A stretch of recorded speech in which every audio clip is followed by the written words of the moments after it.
Eu quero convidar você, em sua Bíblia, em 1 Coríntios, capítulo 2, e vamos ler do versículo 12 ao 16, se não me engano. Isso.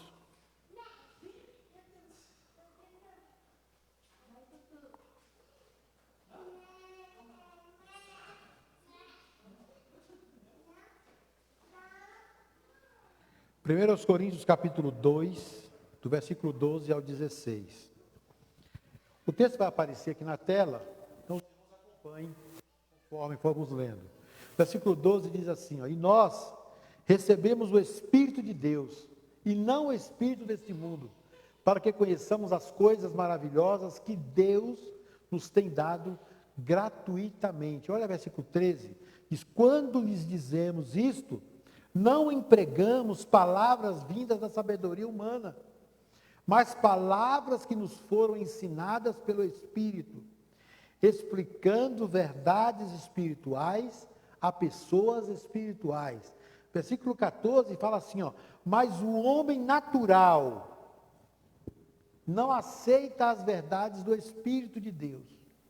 Elas lhe parecem loucura e ele não consegue entendê-las, pois apenas quem é espiritual consegue avaliar corretamente o que diz o Espírito.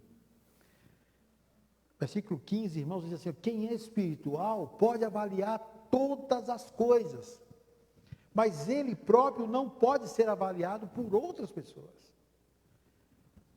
Fechando essa perícope, o versículo 16 diz assim, pois quem conhece os pensamentos do Senhor, quem sabe o suficiente para instruí-lo, mas nós temos a mente de Cristo.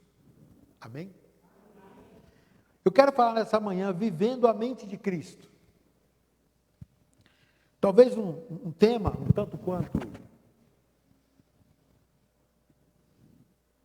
difícil de você se dizer. Seria possível vivermos a mente de Cristo em um mundo onde nós estamos vivendo, com tanta conturbação, com tantos problemas que existem? Seria possível vivermos a mente de Cristo? Como podemos entender essa posição extraída da Bíblia, vivendo a mente de Cristo, se estamos inseridos em um mundo cheio de pecadores compulsivos, corruptos, com garras afiadas, dispostos a fazer qualquer coisa para atingir seus objetivos? Vivemos em um país de governantes corruptos que não cumprem e não honram o voto que recebe dos seus eleitores. Nós vemos isso todos os dias na televisão. Homens que foram confiados à nação são corruptos. Assim, como nós podemos viver a mente de Cristo? Diante de uma situação onde essas pessoas corruptas só pensam no seu bolso e não pensam na nação. Observando esse texto lido, meus irmãos, nessa manhã, podemos ver a fala de Paulo, o apóstolo, onde ele se refere a uma situação que vinha sendo estabelecida pela igreja de Corinto, na tentativa de viver em uma posição humana, onde o espiritual e o natural se misturassem na exposição da palavra de Deus, ali naquela igreja. Aqueles homens tinham uma vida na igreja, diante de Deus, mas eles queriam também viver a vida mundana de uma forma, eles queriam que as coisas que o mundo estava oferecendo ali naquela cidade, também fizessem parte das suas vidas. E o próprio Jesus, ele vai nos advertir, na sua palavra, lá em Mateus, quando ele diz assim, ó, ninguém pode servir a dois senhores, pois odiará um e amará o outro, ou se dedicará a um e desprezará outro. Vocês não podem servir a Deus e ao dinheiro. E eu queria destacar nessa leitura que foi feita, um resumo desses versículos. Que só é possível viver a mente de Cristo aqueles que nasceram da água e do Espírito. Só é possível viver quem nasceu da água e do Espírito, para viver e compreender aquilo que é a palavra de Deus. Para vivermos a mente de Cristo, não podemos servir a dois senhores. Para vivermos a mente de Cristo, é necessário obedecê-lo, é necessário crucificar-se, morrer para o mundo e viver de acordo com os ensinamentos da palavra de Deus. E viver esses ensinamentos é caminhar na contramão do mundo, é dizer não tudo aquilo que o mundo diz que sim. Quando o mundo dizer que é normal separar-se, você diz não, não é normal. Quando o mundo dizer que é normal você se prostituir, você dizer não, não é normal. Quando o mundo dizer que é normal uma moça se entregar ao sexo antes do casamento, você dizer não, não é normal. Isso não é normal. Andar na contramão do mundo é andar na mão certa da Bíblia. É não abraçar a ideia de que o bonito se tornou feio e o feio agora é belo. Isso não existe, irmãos, na mente cristã. Em uma mente que quer viver segundo a mente de Cristo, e quem quiser, não é possível que essas coisas sejam reais. É olhar para a Bíblia e obedecer os seus conselhos, como o próprio apóstolo Paulo vai nos orientar em 1 Coríntios capítulo 10, versículo 23, quando ele diz, todas as coisas me são lícitas, mas nem todas as coisas convêm. Todas as coisas me são lícitas, mas nem todas as coisas edificam. Às vezes aquilo que é bonito aí fora, que está dizendo que é possível, é lícito você fazer, mas aquilo não vai edificar. Aquilo não vai te trazer um valor espiritual, moral, não vai te trazer. Aquilo vai denegrir a sua imagem. E você pensa que está sendo o cara e não está. Você está sendo mais um embarcando naquilo que não é real. Os coríntios queriam viver um evangelho de acordo com seus estilos de vida. Como se eles pudessem determinar as regras bíblicas. Mas eu destaco nessa manhã que um estilo de vida não determina o evangelho. É o evangelho que determina o nosso estilo de viver. Não é do jeito que eu quero viver, mas é do jeito que precisa ser vivido. Obrigado, irmã. De acordo com a Bíblia, de acordo com a palavra de Deus. Por isso que eu amo essas irmãs, que elas já sabem até as minhas dificuldades, né?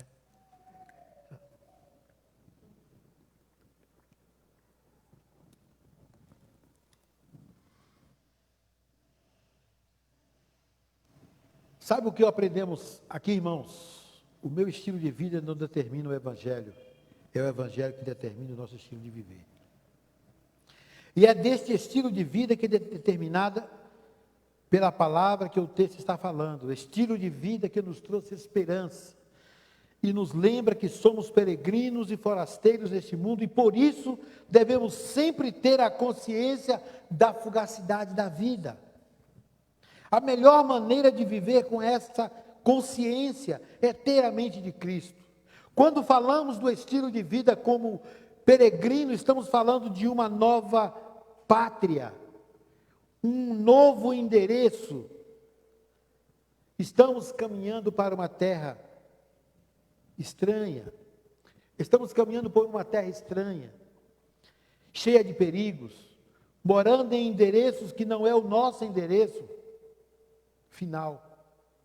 Eu e minha esposa já fomos chamados de ciganos. De quantas vezes nós mudamos? De quantas vezes nós mudamos de endereço? Porque nenhum endereço daqueles que nós estávamos era o nosso endereço final. E esse que nós estamos agora também não é o final. Nós caminhamos em direção a um endereço cujo anseio acalenta o nosso coração, que é o céu. Esse é o nosso endereço final. Esse ensejo, ou esse anseio, nos enche de esperança viva. A ideia deste novo lar, essa ideia de uma nova pátria, nos enche de uma esperança viva. Podemos nos espelhar no modelo de vida de Abraão, o nosso patriarca bíblico, que escolheu obedecer a Deus diante de uma promessa que aos olhos de todos era uma jornada às cegas, uma jornada sem um destino certo. Quando a palavra de Deus diz para ele, sai da tua terra, da tua parentela e vai para uma terra que eu vou te mostrar. Aonde é essa terra? Não sei, mas ele confiou que Deus tinha um propósito. E ele foi, ele caminhou. Mas Abraão sabia que a promessa recebida era a promessa de Deus, onde ele iria herdar uma nova terra chamada Canaã. Abraão creu nessa promessa e sua jornada não foi fácil. Lutas e tempestades, obstáculos e desertos cruzaram o seu caminho. Até mesmo os mais próximos, seu sobrinho, se levantou contra ele.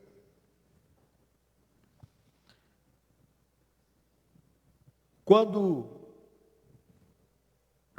a Bíblia diz para nós que a fé é a certeza de coisas que se esperam, a convicção de fatos que não se veem, pois pela fé os antigos obtiveram bom testemunho, pela fé entendemos que foi o universo formado pela palavra de Deus, de maneira que o universo, que o visível veio a existir das coisas que não aparecem. Nós podemos e devemos ter a mente de Cristo. Nós devemos e podemos ter a mente de Cristo.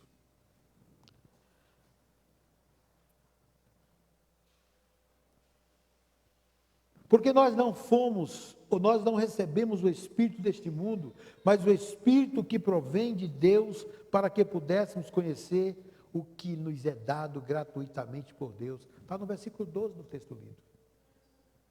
Esse foi o que nós recebemos, esse conceito.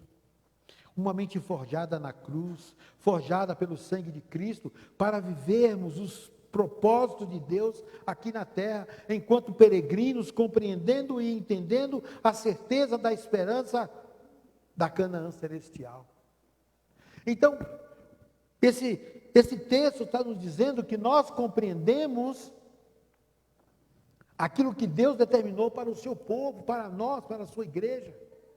E é isso que nós temos que colocar em mente, que nós somos povo santo, escolhido, nação de Deus. Estamos caminhando para uma Canaã, aonde o mundo pode dizer que isso é loucura, o mundo pode dizer que isso aí, que os crentes estão delirando, o mundo pode dizer que os cristãos estão viajando na maionese, pode dizer e vão dizer, e talvez você já ouviu, e alguém talvez vai dizer para você, isso tudo é balela. Mas a palavra de Deus diz que nós caminhamos para uma Canaã celestial. E só é possível viver a mente de Cristo, aqueles que nascem do Espírito Santo de Deus, aqueles que nascem da água e do Espírito, como Nicodemos entendeu e nasceu da água e do Espírito. Portanto, o versículo 13 diz para nós, portanto, quando falamos, nós usamos palavras ensinadas pelo Espírito de Deus e não palavras ensinadas pela sabedoria humana.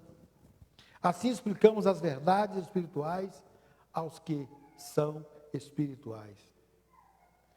É interessante isso aqui.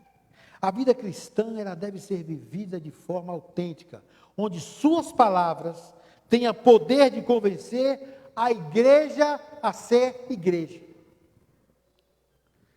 As suas palavras têm que ter um poder de convencer a igreja a ser igreja. Porque nós precisamos disso. Compartilhar o amor, compartilhando a oração uns pelos outros, de forma que a sua dor seja a minha dor, seu problema seja meu problema. Quando nós vivemos, meus irmãos, essa empatia cristã, podemos nos considerar igreja, privilégio que o mundo não tem. Privilégio que o mundo desconhece, porque eles não compreendem o que é isso. Eles pensam em si, pensam no seu núcleo familiar, mas não pensam como igreja, num todo. Não pensam como igreja em pessoas que você mal conhece, em pessoas que estão em situações difíceis. E o mundo não entende que, muitas vezes, você precisa descer próximo de quem está lá embaixo, para levantar junto com ele e caminhar e seguir em frente. Mas igreja tem esse privilégio. de amar pessoas que você não conhece, de caminhar com pessoas que você não conhece, de caminhar com pessoas que precisam desta misericórdia de Deus. Sabe, irmãos, essa harmonia, essa cumplicidade compartilhada na fé que exercemos no reino de Deus é privilégio da igreja, do homem e mulher que já aceitou como Senhor de suas vidas e vivem para o louvor da glória de Deus. Essas verdades soam como loucura nos ouvidos pecaminosos dos descrentes que não conhecem o Espírito de Deus. A pessoa que tem o Espírito Santo pode julgar o valor de todas as coisas, porém ela mesma não pode ser julgada por ninguém. Assim diz o versículo que nós lemos, o último versículo.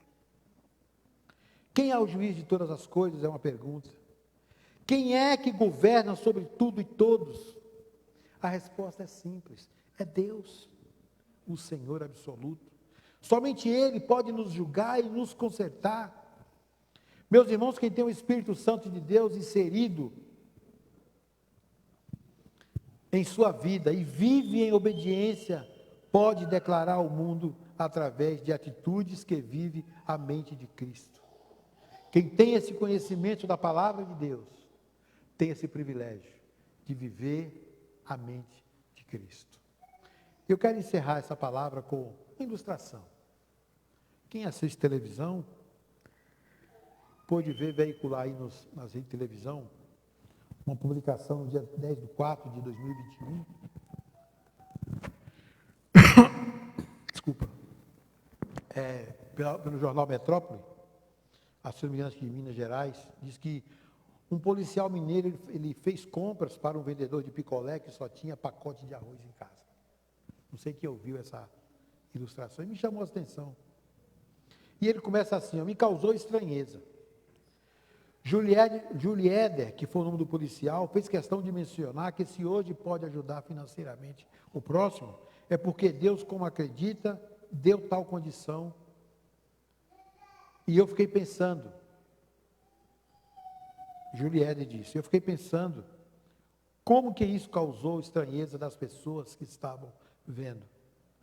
Eu me baseio num texto da Bíblia que diz que Deus preparou boas obras para a gente andar por elas. Se eu fiz aquilo, é porque Deus me deu oportunidade. E aqui eu destaco o texto que esse irmão citou. O texto que aquele irmão citou é esse: porque pela graça sois salvos, mediante a fé, isso não vem de vós, é dom de Deus, não de obras para que ninguém se glorie.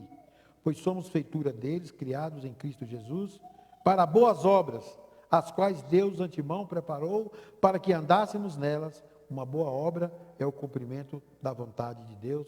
Está em Efésios capítulo 2, versículo 10. Irmãos, como diz as Escrituras Sagradas, quem pode conhecer a mente do Senhor? Quem é capaz de lhe dar o conselho?